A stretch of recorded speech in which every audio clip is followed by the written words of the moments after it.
Kochi നാവികത്താവളത്തിലും Karwar നാവികത്താവളത്തിലുമുള്ള Indian പ്രതിരോധ സ്ഥാപനങ്ങളെക്കുറിച്ചുള്ള തന്ത്രപ്രധാനമായ വിവരങ്ങൾ പാകിസ്ഥാന് ചോർത്തി നൽകിയ കേസിൽ 3 പേർ പിടിയിൽ. കൂട്ടത്തിൽ ഒരു മലയാളി. പ്രതിരോധ മേഖലയിലെ തന്ത്രപ്രധാന വിവരങ്ങൾ പാകിസ്ഥാൻ രഹസ്യാന്വേഷണ ഏജൻസികൾക്ക് ചോർത്തി നൽകിയെന്ന കേസിൽ മലയാളിയടക്കം 3 പേരെ കൂടി ദേശീയ അന്വേഷണ ഏജൻസിയാണ് അറസ്റ്റ് ചെയ്തത്. കൊച്ചി കപ്പൽശാലയിലെ മുൻ ട്രെയിനി കടമക്കുടി സ്വദേശി PA അഭിലാഷാണ് പിടിയിലായ മലയാളി. ഉത്തരകന്നഡ ജില്ലയിൽ നിന്ന് വേദൻ ലക്ഷ്മൺ ടണ്ടൽ, അക്ഷയ രവി നായിക് എന്നിവരെയും NIA അറസ്റ്റ് ചെയ്തിട്ടുണ്ട്. കേസിൽ ഇതുവരെ 8 പേർ അറസ്റ്റിലായി. കൊച്ചി നാവികത്താവളത്തിലും കാർവാർ നാവികത്താവളത്തിലുമുള്ള ഇന്ത്യൻ പ്രതിരോധ സ്ഥാപനങ്ങളെക്കുറിച്ചുള്ള തന്ത്രപ്രധാനമായ വിവരങ്ങൾ പാകിസ്ഥാന് ചോർത്തി നൽകി എന്നാണ് കേസ്.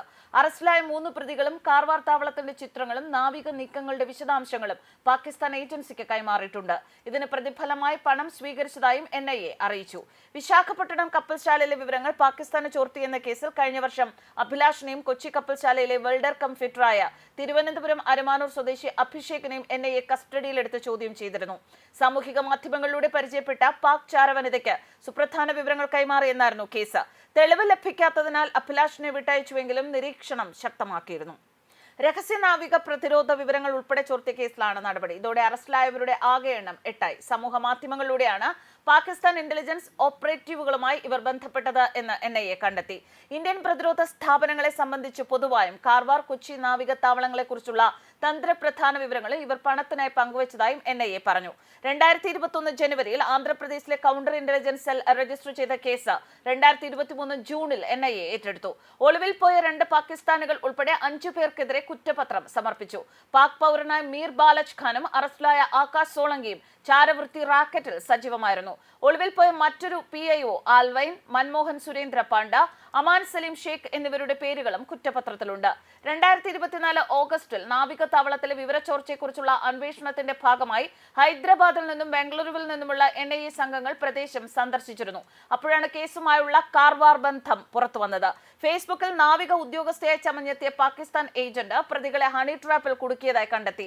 2023 ആ സ്ത്രീ അവരുമായി സൗഹൃദം സ്ഥാപിച്ചു വിശ്വാസം നേടി. കാർവാർ നാവികത്താവളത്തിലെ യുദ്ധക്കപ്പൽ നീക്കങ്ങൾ, പ്രവർത്തന വിശദാംശങ്ങൾ, സുരക്ഷാ പ്രോട്ടോകോളുകൾ എന്നിവയെക്കുറിച്ചുള്ള രഹസ്യ വിവരങ്ങൾ കൈമാറി. പകരമായി 8 മാസത്തേക്ക് പ്രതിമാസം 5000 രൂപ നൽകിയതായും കണ്ടെത്തി. 2023 വിശാഖപട്ടണത്തെ NIA അറസ്റ്റ് ചെയ്ത ദീപക്കും ഈ പ്രതികളും തമ്മിലുള്ള ബന്ധവും വ്യക്തമായി. ദീപക്കിനും കൂട്ടാളികൾക്കും ഫണ്ട് കൈമാറാൻ ഉപയോഗിച്ച അതേ ബാങ്ക് അക്കൗണ്ടാണ് വേദൻ ടണ്ടലിനും അക്ഷയ് നായിക്കിനും പണം നൽകാനും ഉപയോഗിച്ചത്. ദീപക്കും സംഘവും അറസ്റ്റിലായതോടെ കാർവാർ ആസ്ഥാനമായുള്ള പ്രതികൾക്കുള്ള പണം വരവ് നിലച്ചു. ഈ രഹസ്യ വിവരത്തിന്റെ അടിസ്ഥാനത്തിലാണ് 2024 ഓഗസ്റ്റ് 27-ന് NIA സംഘങ്ങൾ കാർവാറിൽ എത്തിയത്.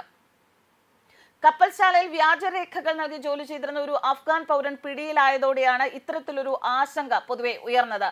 ബംഗ്ലാദേശിൽ നിന്ന് ആസാമിലേക്കും ബംഗാളിലേക്കും അതിർത്തി കടന്നെത്തുന്നവർ ഏജന്റുമാരെ സമീപിച്ച് ഇന്ത്യയുടെ ID കാർഡും ആധാർ കാർഡും വ്യാജമായി സംഘടിപ്പിച്ചാണ് കരാറുകാർ മുഖേന വിവിധ സംസ്ഥാനങ്ങളിലേക്ക് ജോലിക്ക് എത്തുന്നത്.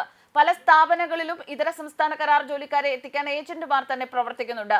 ജോലിക്കെത്തുന്നവരെ കുറിച്ച് ഒരു അന്വേഷണവും നടത്താതെയാണ് ഇവരെ തന്ത്രപ്രധാന കേന്ദ്രങ്ങളിൽ പണിയെടുപ്പിക്കുന്നത്. കേരളത്തിൽ ജോലിക്കെത്തുന്നവരിൽ ഭൂരിഭാഗം പേർക്കും പണമാണ് ലക്ഷ്യം. അങ്ങനെയുള്ളവർ പണമുണ്ടാക്കി തിരിച്ചുപോയി വീട് വയ്ക്കുകയും കുടുംബം നോക്കുകയും ചെയ്യുന്നുണ്ട്. അത്തരം കഥകൾ സുരക്ഷാ ഏജൻസികൾക്കും പങ്കുവയ്ക്കാനുണ്ട്. പക്ഷെ ഇവർക്കിടയിലേക്ക് തീവ്രവാദികളുടെ സ്ലീപ്പിംഗ് സെല്ലുകൾ പ്രവർത്തിക്കാൻ എത്തുമ്പോഴാണ് പ്രശ്നം രൂക്ഷമാകുന്നത്. ഈയിടെ ന്യൂഡൽഹിയിൽ തീവ്രവാദ ആക്രമണം ആസൂത്രണം ചെയ്തതിന്റെ അന്വേഷണത്തിൽ ലഭിച്ച ഫോൺ നമ്പറുകളുടെ ചുവട് തേടിയെത്തിയത് കേരളത്തിലായിരുന്നു. കേരളം അവരെ സംബന്ധിച്ച് സേഫ് സോൺ ആണ് എന്നാണ് സംഘടന അഭിപ്രായപ്പെടുന്നത്. ആരും അറിയാതെ ഇവിടെ ജോലി ചെയ്ത് ജീവിക്കാം. സംഘടന നിർദ്ദേശിക്കുന്ന സമയത്ത് ന്യൂഡൽഹിയിലോ മുംബൈയിലോ എവിടെ വേണമെങ്കിലും ആക്രമണം നടത്തി തിരിച്ചുപോരാം. അതിനൊരു സുരക്ഷാ താവളമായാണ് ഇവരിൽ പലരും കേരളത്തിനെ കാണുന്നത്.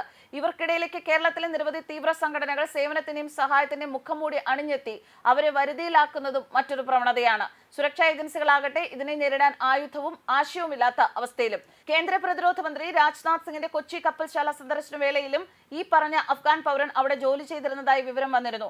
ഇതടക്കമുള്ള കാര്യങ്ങൾ കേന്ദ്ര രഹസ്യാന്വേഷണ ഏജൻസി വിശദമായി പരിശോധിക്കുകയും ചെയ്തു.